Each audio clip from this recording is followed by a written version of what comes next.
मानसिक रूप से शिक्षक उधर की तरफ ही ध्यान ज़्यादा रखते हैं, पढ़ाई के तरफ कम। इसलिए विभाग को जल्दबाजी में इस कार्य को कर देना चाहिए। आरजेडी वाले अंतर्यामी हो गए हैं क्या? कह रहे थे कि नीतीश जी लाचार हैं, तो लाचार के पैर में तेल लगाने के लिए कहना बैठल हैं। 20 साल 25 साल से जिसके साथ चल रहा हो, नीतीश कुमार जी हम लोगों के साथ हैं और हम लोग उनके साथ हैं कुछ साल 1.5 साल का पीरियड छोड़ के। नमस्कार, आप न्यूज फाउंडेशन देख रहे हैं। मैं हूं आपके साथ वंदना। हमारे साथ बात करने के लिए हैं भाजपा के वरिष्ठ नेता और बिहार विधान परिषद के सदस्य नवल किशोर यादव। शिक्षकों के ट्रांसफर पोस्टिंग को किस रूप में देख रहे हैं? आखिर इतनी लेट लतीफ क्यों हो रही है? सरकार में आप लोग हैं, इस प्रक्रिया को क्यों नहीं जल्द सुलझा ले रहे हैं आप लोग?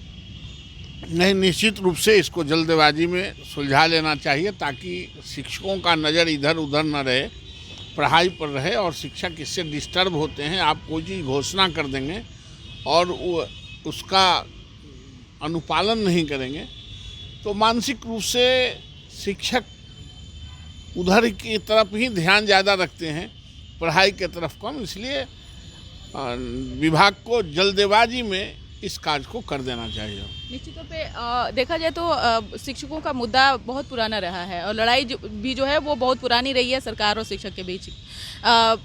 अगर हालिया देखा जाए तो जिस तरह से नियोजित शिक्षकों को राज्यकर्मी का दर्जा दिया गया, लेकिन जब उन्हें नए नौकरी के तौर पर जो है उनको ट्रांसफ़र पोस्टिंग किया जा रहा है, नए पद स्थापित किया गया, उनका सर्विस, पुराना सर्विस का क्या होगा? क्या पुराने सर्विस के लिए उनके निरंतरता को जोड़ने के लिए, उसके अनुभव के लाभ के लिए मैंने सदन में भी मंत्री जी को कहा था और उन्होंने आश्वस्त किया है और दुनिया के कोई ताकत रोक नहीं सकता है कि उसकी सेवा की निरंतरता न मिले। अभी यूनिवर्सिटी सर्विस कमीशन है जहां प्रोफेसर, असिस्टेंट लेक्चरर के नियुक्ति हो रहे हैं। उसमें भी जो काम किया है एफिलिएटेड कॉलेजों में 5 साल या 10 साल, उसको 10 नंबर तक है प्रावधान। तो चूंकि आप सब जगह एक्सपीरियंस का लाभ देंगे, आप उसी नियोजित शिक्षक में 10 साल और 8 साल के एक्सपीरियंस पर आपने प्राचार्य बना लिया जी। आपने ट्रेनिंग कॉलेज में 8 साल के आधार पर उसको अपॉइंटमेंट कर दिया जी। तो आप इन शिक्षकों को नहीं देंगे, ऐसा नहीं हो सकता है, आपको देना ही पड़ेगा। कई सारे अभी ऐसे भी स्कूल हैं जिनको प्रभारी के द्वारा चलाया जा रहा है। क्या आगे आने वाले समय में वहाँ भी कुछ सरकार का जो है वो?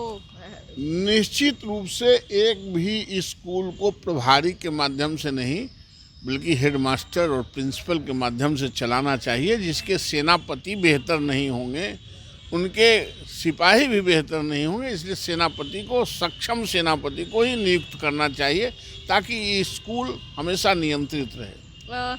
के पाठक जब एसीएस से बिहार शिक्षा विभाग के, उस दौरान काफ़ी चीज़ें जो थी वो पेंडिंग में थी और जिसका असर भी देखने को मिला था।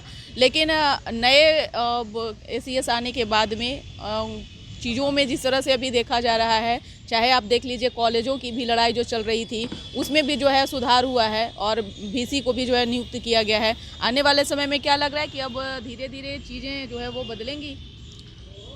शिक्षा एक ऐसा मामला है जो राज्य के शिक्षा से सबों को मतलब है और सबके नज़र पर है। अगर सरकार शिक्षा में गुणात्मक विकास करना चाहती है तो निश्चित रूप से शिक्षा विभाग में भी अपना एटीट्यूड को परिवर्तन करना होगा, तभी दोनों का समन्वय बैठ सकता है। नए एसीएस जो बने सिद्धार्थ, उनका परफॉर्मेंस क्या लग रहा है?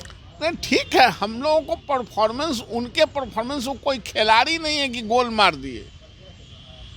सम्यक रूप से शिक्षा विभाग के कार्यों को मूल्यांकन किया जाता है और तब हम लोग बोलते हैं।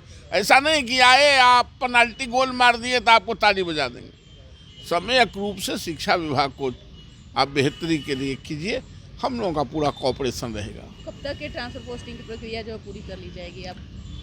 अब तो वो कह रहे हैं कि तत्काल हम 2-4 दिन में स्टार्ट करेंगे।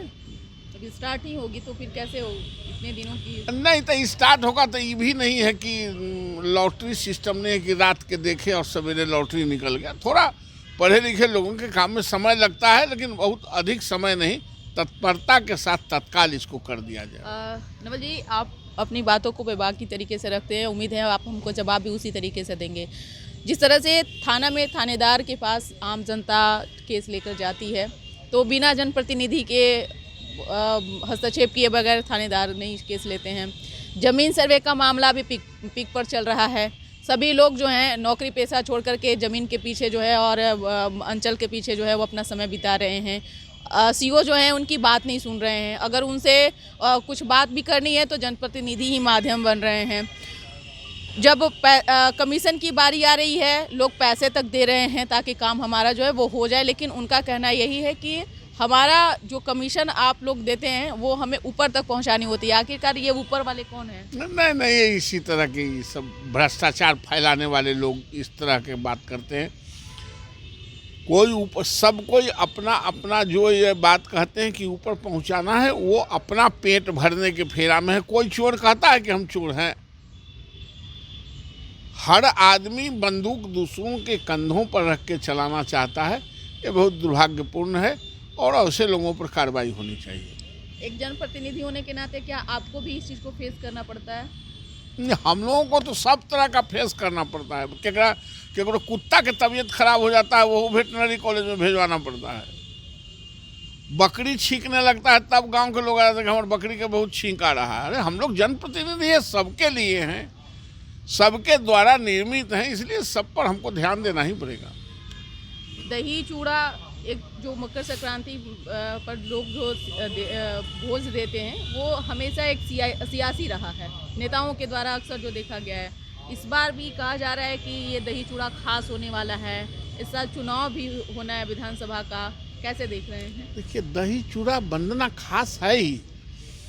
14 जनवरी को सदियों से एक ही दिन दही चूड़ा खाने का प्रावधान है। ऐसे तो आप रोज खाइए, लेकिन उत्सव के रूप में एक ही दिन, यह बड़ी महत्वपूर्ण, बहुत दिन से पहले से इंतजार करते रहे हैं कि 14 जनवरी को दही चूड़ा तिलकुट दूध खाएंगे।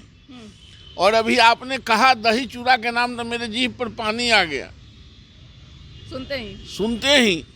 तो ये अमृत भोजन है, तो इसका तो एक कम ही रहेगा ना। अमृत बहुत नहीं होता है, जहर बहुत हो सकता है, अमृत तो कम ही रहता है। क्या सरकार स्थिर चलेगी बिहार में कि कुछ उसमें भी उथल पुथल देखने के लिए मिल सकता है? क्योंकि महागठबंधन के लोग बार बार इस बात को कह रहे हैं कि नीतीश कुमार एनडीए में जो है असहज महसूस कर रहे हैं, फिर से वो पाला बदल सकते हैं। काहेला वो आरजेडी वाले अंतर्यामी हो गए हैं क्या? कह रहे थे कि नीतीश जी लाचार हैं, तो लाचार के पैर में तेल लगाने के लिए काहे बैठल हैं? सरकार सुदृढ़ता के साथ चल रही है, बिहार का विकास हो रहा है, बिहार को और आगे ले जाना है चरम उत्कर्ष तक। इसलिए एनडीए की सरकार है, पुनः एनडीए की सरकार बनेगी। नीतीश कुमार के नेतृत्व में चुनाव लड़ेंगे और पुनः बिहार को आगे बढ़ाएंगे। एक अंतिम सवाल है, बिहार में जिस तरह से 70वीं बीपीएससी अभ्यर्थी आंदोलित रहे और प्रशांत किशोर हो, पप्पू यादव हो, तेजस्वी यादव हो, सभी ने हस्तक्षेप किया है और चुनाव भी इसी साल होना है। कई कमेंट्स में भी लोग कह रहे हैं कि इसका खामियाजा जो है सरकार को आने वाले चुनाव में मिलेगा। आपको इस बात से कितना इत्तेफाक? खामियाजा के डर से पूरे सिस्टम को बदल देगा क्या? टीटी भी रात के सोता है तो पैर उठा के सोता है। पूछा कि काहे टीटी के पैर उठा के सोते हो? बोला बादल गिरेगा तो पैरवे पर रोक लेंगे। इस तरह की बात और भाषा का इस्तेमाल जो लोग करते हैं वो लोकतंत्र के दुश्मन है, वो लोकतंत्र के प्रहरी नहीं है। बहुत बहुत शुक्रिया बात करने के लिए। तो आपने सुना कि क्या कुछ कहना था भाजपा के वरिष्ठ नेता नवल किशोर यादव का। एक और जाते जाते आपसे सवाल है कि एनडीए एकता दिखा रही है, आपसी एकता में ये कितना देख रहे हैं कि ये मतलब सच्चाई है? क्या लग रहा है कि ये नीतीश कुमार को पाला बदलने वाली खबर से कहीं तो भयभीत नहीं है? अच्छा, बंदना जो 20 साल 25 साल से जिसके साथ चल रहा हो, नीतीश कुमार जी हम लोगों के साथ हैं और हम लोग उनके साथ हैं कुछ साल 1.5 साल का पीरियड छोड़ के। उसमें अभी हमको दिखाना ही पड़ेगा हम लोगों को कि हम एक हैं, इसीलिए इतनी लंबी यात्रा को हम लोगों ने पूरा किया है।